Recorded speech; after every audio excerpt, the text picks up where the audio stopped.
వినాశకాలే విపరీత బుద్ధి. దేవుళ్ళ కోసం గళం ఎత్తుతామా లేదా అనే మన భక్తికి కూడా పరీక్షే. హిందూ పురాణాల ప్రకారం శివుడు మరియు విష్ణువు ఇద్దరితోనూ తలపడిన రాక్షసులు కొందరు ఉన్నారు. ప్రధానంగా ఈ ముగ్గురి గురించి చెప్పుకోవచ్చు. గజాసురుడు. ఈ రాక్షసుడు బ్రహ్మదేవుడి నుంచి అపారమైన వరాలు పొంది అహంకారంతో దేవలోకాన్ని హింసించేవాడు. గజాసురుడిని అణచడానికి విష్ణుమూర్తి ప్రయత్నించగా గజాసురుడు తన భక్తితో విష్ణువుని మెప్పించి ఆయనను తన ఉదరంలో ఉండిపోమని కోరతాడు.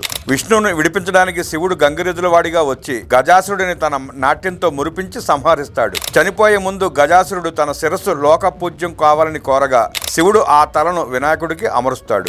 రెండోవాడు జలంధరుడు. సముద్రుడు మరియు గంగ కలయిక వల్ల పుట్టిన వీడు అత్యంత శక్తివంతుడు. జలంధరుడు శివుడితో నేరుగా యుద్ధం చేస్తాడు. అయితే జలంధరుడి భార్య బృంద యొక్క పాతివ్రత్య శక్తి వల్ల శివుడు కూడా అతడిని సంహరించలేకపోతాడు. విష్ణుమూర్తి మాయాజాలంతో బృంద పాతివ్రత్యాన్ని భంగం చేస్తాడు. ఆ శక్తి క్షీణించిన తర్వాతే శివుడు తన పాదాంగుష్టంతో పుట్టించిన సుదర్శన చక్రంతో జలంధరుడిని అంతం చేస్తాడు. మూడోవాడు బాణాసురుడు. శివకేశవుల మధ్య ప్రత్యక్ష యుద్ధం జరగడానికి కారణమైన రాక్షసుడు ఇతడు. బాణాసురుడు పరమ శివ భక్తుడు. కృష్ణుడు తన మనవడైన అనిరుద్ధుడిని రక్షించడానికి బాణాసురుడి కోటపై దాడి చేసినప్పుడు తన భక్తుడిని కాపాడుకోవడానికి శివుడు అడ్డం వస్తాడు. ఇక్కడ శివుడు కృష్ణుడి మధ్య భీకర యుద్ధం జరుగుతుంది. దీనినే హరహర యుద్ధం అంటారు. అంతిమంగా కృష్ణుడు బాణాసురుడి అహంకారాన్ని అణిచి శివుడి కోరిక మేరకు అతడిని ప్రాణాలతో వదిలేస్తాడు. పురాణాల అంతరార్థం ప్రకారం శివుడు విష్ణువు ఇద్దరు ఒక్కటే. భక్తులను పరీక్షించడానికి లేదా లోక కళ్యాణం కోసం వారు ఇలాంటి లీలలు ప్రదర్శిస్తుంటారు. కలియుగంలో శ్రీక్షేత్రాలైన తిరుమల మరియు శ్రీశైలంలో కల్తీ ప్రసాద అపచారాలను చేసింది కాక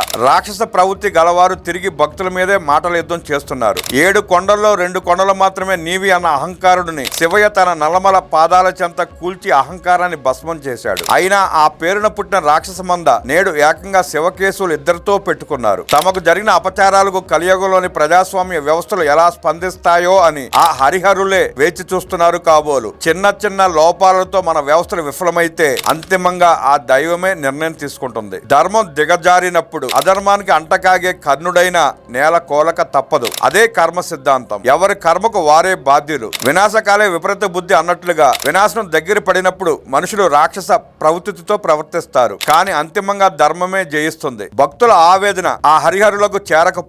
ఈ విషయంలో సామాన్య భక్తులుగా మనం చేయగలిగే పోరాటం ధర్మాన్ని విడవకుండా ఉండటం మరియు మన దైవాల కోసం గళం ఎత్తడం. ధర్మో రక్షితి రక్షత. ధర్మాన్ని మనం కాపాడితే ఆ ధర్మమే మనల్ని కాపాడుతుంది.